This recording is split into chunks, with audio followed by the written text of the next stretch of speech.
Tuloy pa rin po tayo mga kaibigan sa ating pagtalakay ngayong hapong ito mga kaibigan ng Sabado. Tungkol pa rin po sa metaphysical, healing energies at iba pa.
Alright mga kaibigan, doon pa rin po sa ating mga texters.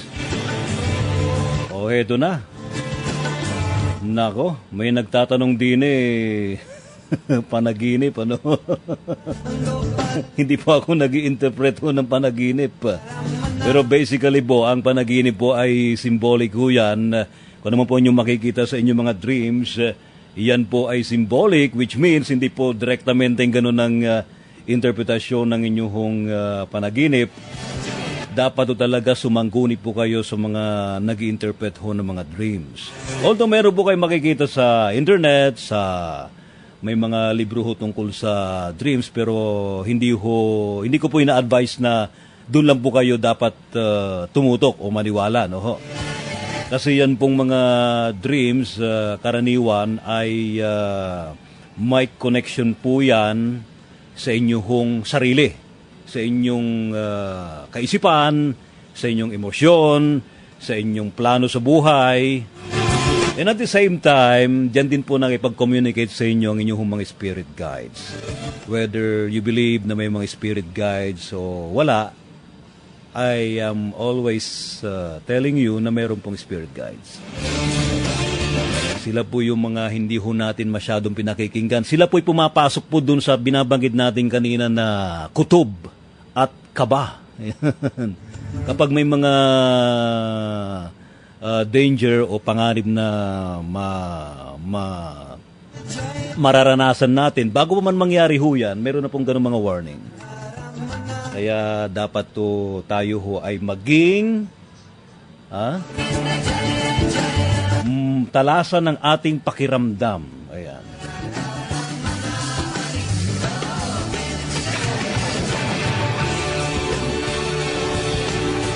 Doon po sa mga nagtatanong po about crystals. Kanina na doon sa program ni Morley, tungkol nga po sa crystals. I recommend nga ho na dapat meron tayong mga crystals. So. May mga energies din po kasi yan eh. Yung nga palang kanina, binabanggit ko about shielding, mamaya ng konti, ibibiting ko muna kayo.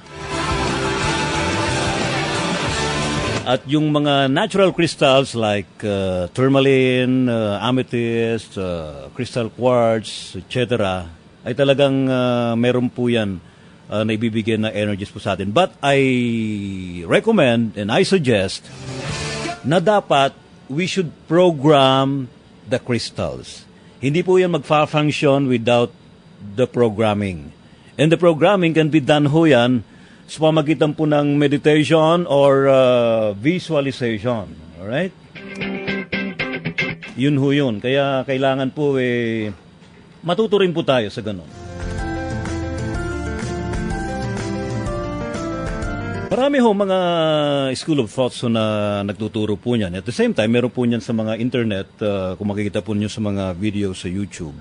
May mga guided meditation po yan, how to program a crystal and how to do meditation.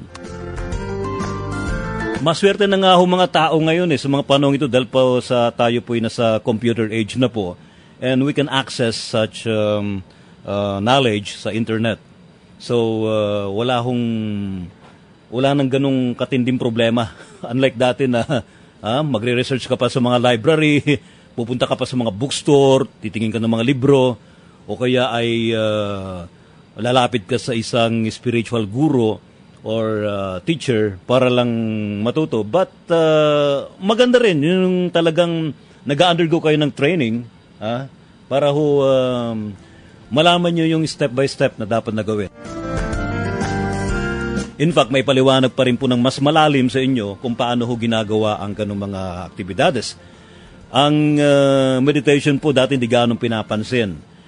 In fact, yung pag tayo nagdarasal, kung paulit-ulit yung nadasaluyan, you are meditating na Kasi yung pong brainwaves po natin, buwababa ho yan, and nagkakaroon po ng pagkakataon na para nare-relax ka masyado, and hanggang sa ang iyong isipan ay nagkakaroon ng close communication with the divine beings. Especially sa ating pong lumikha, we call God, di ho ba? Ganun ho yun. So, meditation, prayer, I always suggest. And sa crystals, dapat ho na program ho yan. Ang programming ho ng crystal,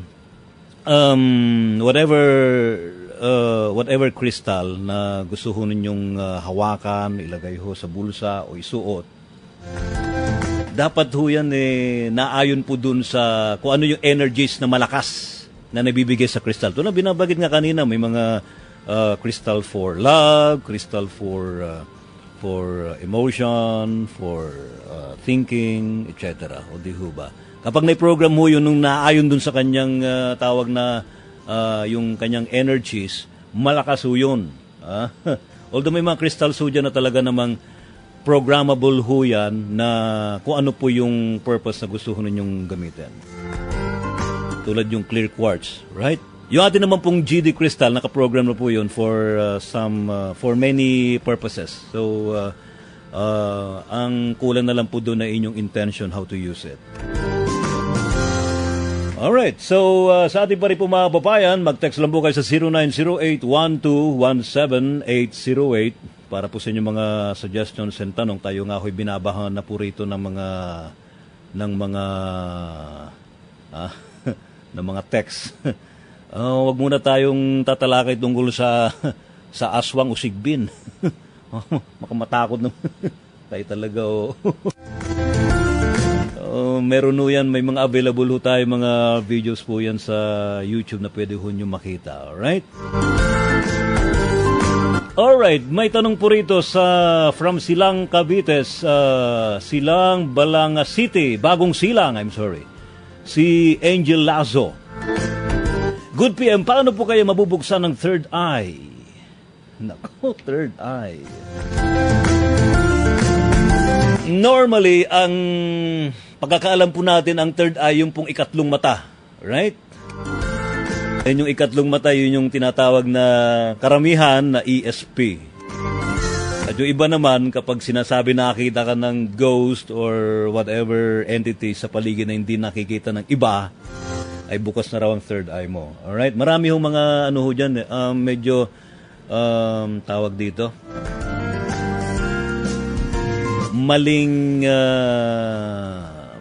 tawag at maling paniniwala.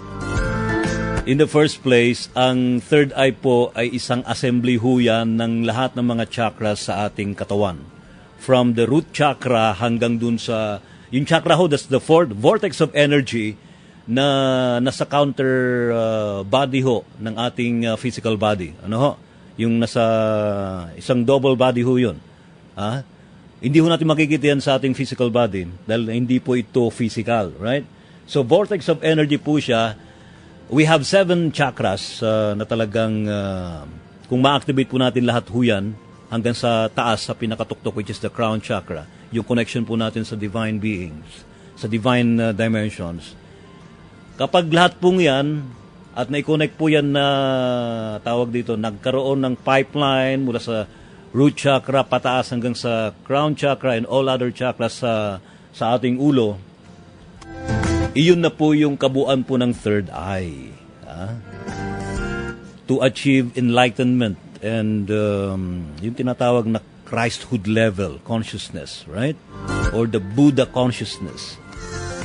Yun o yun. Pero yung pong pag nakakita ho kayo ng mga multo or entity sa paligid, ay hindi pa ho, para sa akin lang ho hindi pa ho natin masasabing third eye po yun.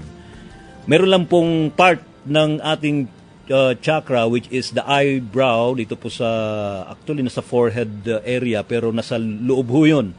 Yung pong tawag dito, yung saan, kung makikita ho yun sa may tawag, muging. Ang tawag dito, noo. Ayan. Pag yung pong diretso ng noo, tapos meron po sa pinakagitna sa taas, sa bumbunan ninyo. Pag nagsalubong ho yan, hanggang dun sa loob ng ulo ho ninyo, ando dun daw po yung vortex of energy na yon. Iyon ang karaniwan na sinasabing ikatlong mata o third eye. Pero para sa akin, hindi pa ho yun yung third eye. Alright? Pero kapag activated ho yun, basically marami hong mga senses, psychic senses na ma-activate po sa atin. Pero yung pong makakita ho ng mga other dimensions or other entities, we call them clairvoyant. Yan, alright? Yung kanilang vision ay pumapasok na po sa mga kabilang dimensions. Hindi lang po rito sa physical. Iba, pag masyado hong develop yung kanilang clairvoyant ability, hindi na ho nila ma-distinguish yung pong physical na tao dun sa entities. Para na rin tingin nila dun sa mga entities tao. Makikita na lang nila yung mga ghosts na yon or whatever spirits na yun pala'y taga ibang dimension kapag tumagos na po sa mga dingding. Right? Yun ho yun. Hari nawa sa simple hong paliwanag ko, maintindihan po natin. Ano ho? Oras, mga kaibigan sa buong Pilipinas, ganap na ang 1:32 ng hapon. Hatid sa inyo ng Neosep Syrup.